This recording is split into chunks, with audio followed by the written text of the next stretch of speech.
नमस्कार, आप देख रहे हैं जबलपुर एक्सप्रेस और मैं हूं आपके साथ कंचन। आई नजर डालते हैं जबलपुर की कुछ खास खबरों पर और सबसे पहले बात करते हैं आज की न्यूज हेडलाइंस की।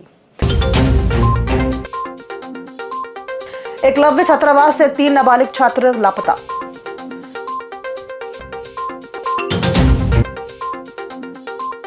अन्नदाता का आंदोलन, भुगतान नहीं तो उपज वापसी की मांग।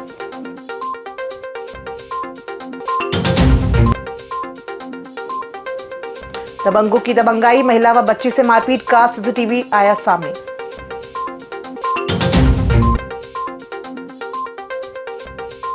डीजे साउंड विवाद में पुलिस का लाठीचार्ज, रामपुर चौक पर देर रात हंगामा।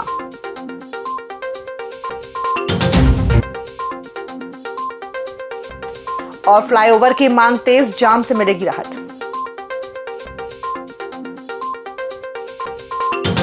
आइए अब बढ़ते हैं खबरों की ओर। जबलपुर के गोरखपुर थाना क्षेत्र के रामपुर स्थित एकलव्य छात्रावास से 3 नाबालिग छात्र कल रात 8 बजे से लापता हैं। सूचना मिलने पर परिजन छात्रावास कोई पता नहीं चला। इसके बाद सभी परिजन शिकायत लेकर गोरखपुर थाने पहुंचे। परिजनों का आरोप है कि पुलिस उनकी शिकायत पर कोई कार्रवाई नहीं कर रही है। क्या समस्या लेकर? सर मैं सिवनी जिले का रहने वाला हूँ। छपारा थाना पड़ता है, ग्राम साधक सिवनी है। और मेरा बालक यहाँ जबलपुर हॉस्टल पीवीटीजी विद्यालय में पढ़ता है। एकलव्य विद्यालय, आवासीय विद्यालय, मतलब में रहने खाने पीने की सब व्यवस्था है यहाँ पे। ये रामपुर छापर मांडवा में है। तो यहाँ से हमको सुबह कॉल गया 8 बजे। तो हमको ये बताया कि आपका बालक रात्रि 8 बजे से नहीं है, ऐसा हमको फोन गया। और यहाँ आके जो बदल गए कि आप सुबह 8 बजे से पता नहीं है, मतलब बालकों का सुबह से नहीं है पता। और मैडम, प्रिंसिपल मैडम थी जो, वो उनको रात में पता चल गया। इसके बाद भी वो यहाँ से गायब हो गई, दिल्ली गई, बोले बच्चों को ले गए, पता नहीं काहे के लिए गई है। तो ऐसा वो बदल रहे हैं। हमको रात में बता दिए हैं कि आपका बच्चा रात्रि 8 बजे से नहीं है। और यहाँ पे हमको बता रहे हैं कि जी, इसकी शिकायत करने कहाँ आया? हम थाना आए हैं यहाँ शिकायत। तो थाना में भी मैंने सुबह आते से 8-10 बजे यहाँ पहुँच गया था मैं, 10-11 बजे। तो यहाँ मैंने 181 में लगाया। तो यहाँ कोई ऐसा जैसे मैंने किसी को कुछ करके आया हूँ ऐसा व्यवहार किया जा रहा। बिल्कुल यहाँ शिकायत नहीं लिख रही मेरे बताए अनुसार। और इसमें मैं पूरा जिम्मेदार हॉस्टल को मानता हूँ, क्योंकि मेरा एक ही बालक है। और मैं एक बालक की नहीं, मैं तो पढ़ाई के उद्देश्य से यहाँ मैंने पहुँचाया थे कि सीबीएसई कोर्स है करके। आज मुझे जानकारी लगी कि छिंदवाड़ा से कुछ पेरेंट्स आए हुए हैं, जिसके एकलव्य जो है स्कूल हॉस्टल, वहाँ से 3 बच्चे लापता हैं। और आज थाने के सामने आके खड़े हुए हम लोग। थाना प्रशासन इस तरह की हीला हवाली कर रहा है। सुबह 10 बजे से पेरेंट्स आके बैठे हुए हैं। एक पेरेंट्स के उनने अपनी मर्जी से लिखा हुआ है कि किसी कोई पहला फुसला के, जबकि पेरेंट्स का कहना साफ है कि मेरे जो बच्चे हैं वहाँ कौन पहला फुसला के ले जा सकता है। तो इतनी घोर लापरवाही जो जबलपुर जिले में हो रही है, कहीं कोई फूड पॉइजन से मर जा रहा है तो कोई बच्चे भाग जा रहे हैं। और ऐसी घटना अभी शासन प्रशासन के द्वारा अभी तक कोई सुनवाई नहीं हो रही। हम लोग पूरे संगठन जो है आदिवासी कांग्रेस भी है और सभी लोग संगठन जो आदिवासी से, हमने इतनी बार कलेक्टर को भी ज्ञापन दिया है, लेकिन आज तक कलेक्टर महोदय से लेके प्रशासन से लेके कोई कार्रवाई नहीं होती। आज सुबह से जो पेरेंट्स आके यहाँ परेशान हो रहे हैं, तो इनकी प्राथमिकता ये है कि बच्चे हैं, छोटे छोटे बच्चे हैं, आप एफआईआर तो लिखो। एफआईआर नहीं लिखी जा रही। मतलब इस तरीके से आदिवासियों के साथ प्रताड़ना होती है। ट्रैक्टर ट्रॉलियों में हजारों किसान अन्याय के खिलाफ एकजुट हुए। मूंग उड़द का उपार्जन हुए करीब 6 माह बीतने के बाद भी किसानों को भुगतान नहीं मिला। प्रशासनिक उदासीनता से किसान आर्थिक संकट में हैं और अफसरों की मिलीभगत का आरोप लगा रहे हैं। भुगतान नहीं होने पर किसानों ने एमएलटी मजीठा वेयर हाउस पहुंचकर उपज वापस देने की मांग की। मैंने 80 कुंटल उड़द बेचा था और मैं 4 बार कागज दिखा चुका हूँ कलेक्टर साहब को, तहसीलदार साहब को, एसके निगम जी को। अभी तक कोई भुगतान नहीं हुआ है। हम हमारा अनाज हम वापस लेके ही जाएंगे। जय जवान जय किसान। यदि अनाज नहीं मिलता तो फिर क्या करेंगे? बैठे रहेंगे, आज चाहे ताला तोड़ना पड़े, लेकिन अपना अनाज लेके ही जाएंगे। मैं ओमकार सिंह पटेल, सुना चाहूँ। हम किसी धरना प्रदर्शन पर नहीं गए। किसानों ने जो अपना फसल जो 6 महीने पहले शासन को बेची थी, पिछले 6 महीने से लगातार किसान जो है दर चल रहा है और उनकी पेमेंट नहीं हो रही। आज जब स्थिति बन गई, पेमेंट नहीं हो रही, तो हम किसानों ने तय किया कि किसानों को जो उपज वेयर हाउस में बेची थी, उसे आज हम यहाँ से वापस लेने आए। आधारताल थाना अंतर्गत एक महिला और उसकी मासूम बच्ची के साथ दबंगों द्वारा की गई बेरहमी से मारपीट का मामला सामने आया है। घटना का सीसीटीवी फुटेज अब सामने आने के बाद इलाके में हड़कंप मच गया।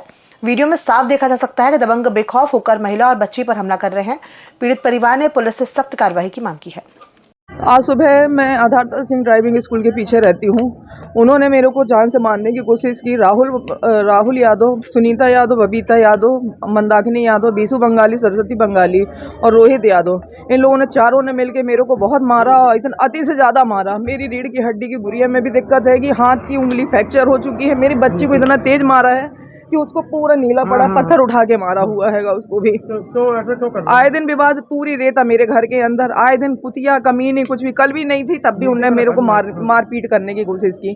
उनको चाहिए कि मेरे से उधारी पैसा चाहिए, मेरे को पैसा दे दो, मेरे को गाड़ी दे दो। मैंने मना किया तो उन लोगों ने आए दिन मेरे को मारपीट करना चाहिए। मेरी गाड़ियाँ चलती है एमपीवी में। तो वो क्या रहे हैं?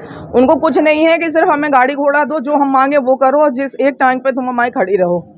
कब से चल रहा है विवाद? ये चल रहा है जब मैं आई हूँ, जब से मकान खरीदने की कोशिश की हूँ। मेरा बयाना हो गया है मकान का। कहाँ पर हुआ बयाना? ये आधारताल सिंह ड्राइविंग स्कूल के पास में। मकान ले लिया है?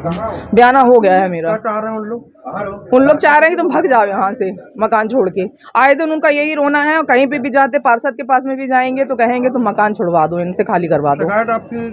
सीएम हेल्पलाइन में भी की थी, कई बार हमने थाने में, मेरे पास पूरी FIR रखी हुई है। 2 साल से मेरे को परेशान, मेरी नई की नई गाड़ी तोड़ डाली, सामने का कांच वाच भी फोड़ फाड़ दिया। आज कहाँ आया? आज मैं अभी विक्टोरिया में आई हूँ मुलायजा कराने। आप क्या चाह रहे हो? मेरे पे कार्रवाई, उनको गिरफ्तारी की जाए, बस मैं यही चाह रही हूँ, क्योंकि वो मेरे साथ में गलत करना चाहते हैं। मेरी मैक्सी एक्सी पूरी फाड़ दी थी, मैं भी कपड़े चेंज करके आई हूँ। पिछली बार भी मेरे घर में घुस गए थे, तब भी मैं विक्टोरिया में एडमिट थी, तब भी मेरी कोई कार्रवाई नहीं की। मैंने 10 बार TI साहब को बोला कि सर मेरी कार्रवाई कीजिए, ये मेरे साथ गलत करना चाहते हैं। वो कहते हैं मैं तुम्हारे साथ बलात्कार करूँगा, तुम्हारे साथ मैं ऐसा करूँगा। आज कब की घटना है? ये संबंधित जो CCTV फुटेज है वो थाना आधारताल क्षेत्र का है। वो महिला अंजू पांडे है। इसमें हमने FIR दर्ज कर ली है। मारपीट करने वाले लोग जो हैं उनके पड़ोसी हैं, राहुल यादव, रोहित यादव और 2 महिलाएं उस घर की। ये आमने सामने पड़ोसी हैं। इनका अंजू पांडे का कहना है कि आए दिन ये इनको धमकाते रहते हैं। ये कहीं कोई दूसरी जगह मकान लिए हैं, बयाना दे दिए हैं। ये गाड़ी वाड़ी किराए से चलाती हैं, इनसे उधारी में पैसा मांगते हैं, गाड़ी भी फ्री में मांगना चाहते हैं और नहीं देती हैं। तो इसी बात से क्षुब्ध होकर उनने इनके साथ मारपीट की है। इसमें थाना आधारताल में इन चारों के खिलाफ FIR दर्ज कर लिया गया है और जल्द ही इनकी गिरफ्तारी की जाएगी। देर रात रामपुर चौघड़ा स्थित रामपुर चौक पर DJ साउंड को लेकर विवाद हो गया। मामला बढ़ने पर स्थिति को नियंत्रित करने के लिए पुलिस ने लाठीचार्ज किया। लाठीचार्ज के दौरान इलाके में अफरा तफरी का माहौल बन गया। पुलिस का कहना है कि शांति व्यवस्था बनाए रखने के लिए कार्रवाई की गई।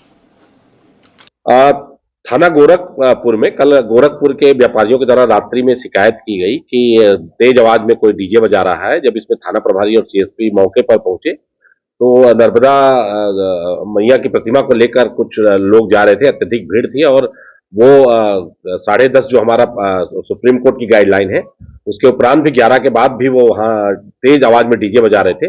मौके पर जाकर उनको DJ को बंद कराया गया, उनको समझाइश दी गई और जो अनावश्यक भीड़ थी उनको तितर बितर किया गया और उनको आवश्यक समझाइश देकर छुड़ा गया। सकल जैन समाज की आस्था के प्रमुख केंद्र शाश्वत तीर्थराज समेत शिखर जी के में तारन तरन दिगंबर जैन समाज के तत्वाधान में 4 दिवसीय वेदी प्रतिष्ठा महोत्सव का राष्ट्रीय आयोजन 30 जनवरी से 2 फरवरी तक आयोजित किया जा रहा है।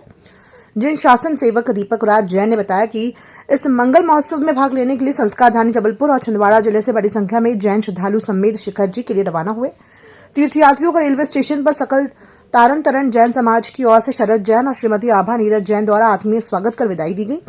इस अवसर पर पंडित श्री संतोष कुमार जैन भाईजी सहित अनेक जैन समाजजन उपस्थित रहे।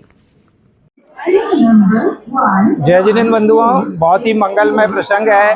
तीर्थराज समेत शिखर जी जो कि शाश्वत तीर्थ है और सकल जैन समाज की आस्था का प्रतीक है, वहां पर सुंदर तारन तरन दिगंबर जैन चैत्यालय का निर्माण हुआ है, जिसका आगामी 30 और 31 जनवरी 1 और 2 फरवरी को 4 दिवसीय वेदी प्रतिष्ठा महोत्सव होना है, जिससे संस्कारधानी जबलपुर सहित छिंदवाड़ा, अमरवाड़ा, चौरई, कुंडा, लोधीखेड़ा और पूरे प्रदेश से हजारों की संख्या में साधर्मी समेत शिखर जा रहे हैं। आज संस्कारधानी के रेलवे स्टेशन से सकल जैन समाज ने हम सबको यहाँ से भावभीनी विदाई दी। मैं सकल जैन समाज और सकल तारन तरन नवयुवक मंडल, तारन समाज, महिला मंडल, पाठशाला सबकी ओर से वेदी प्रतिष्ठा महोत्सव की बहुत बहुत शुभकामनाएं देता हूँ और आइए दोस्तों, आज के पावन दिवस पर संकल्प लें कि हम सब मिलके जिन शासन की मंगल प्रभावना करेंगे और शिखर जी जाकर तीर्थ वंदना तो करेंगे, लेकिन आत्मा से परमात्मा बनने का मार्ग प्रशस्त करेंगे। जय बोलो शंभे शिखर सिद्ध क्षेत्र की, शासन नायक महावीर भगवान की, श्री गुरु महाराज की जय। जिनेंद्र।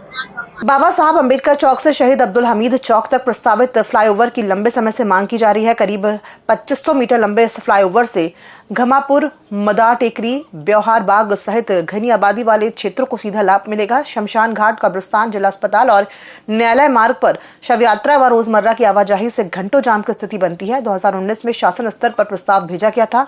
अब जनता इस महत्वपूर्ण परियोजना को जल्द शुरू करने की मांग कर रही है। हम पहाड़िया पैलेस से पूरे क्षेत्र के जनमानस के साथ अपने अधिकार की लड़ाई न्याय के साथ, न्याय हो हमारे अधिकारों के साथ, इस उद्देश्य को लेके 30 जनवरी को पहाड़िया पैलेस से न्याय पद यात्रा कर रहे हैं, जो बाबा साहब भीमराव अम्बेडकर के यहाँ जिसका समापन है। अभी तो ऐसा कोई कार्यक्रम नहीं, लेकिन पुतला दहन प्रतीकात्मक होता है। आम जनमानस बनई से जला देगी लोग को। खबरों में फिलहाल इतना ही, दीजिए इजाजत, नमस्कार।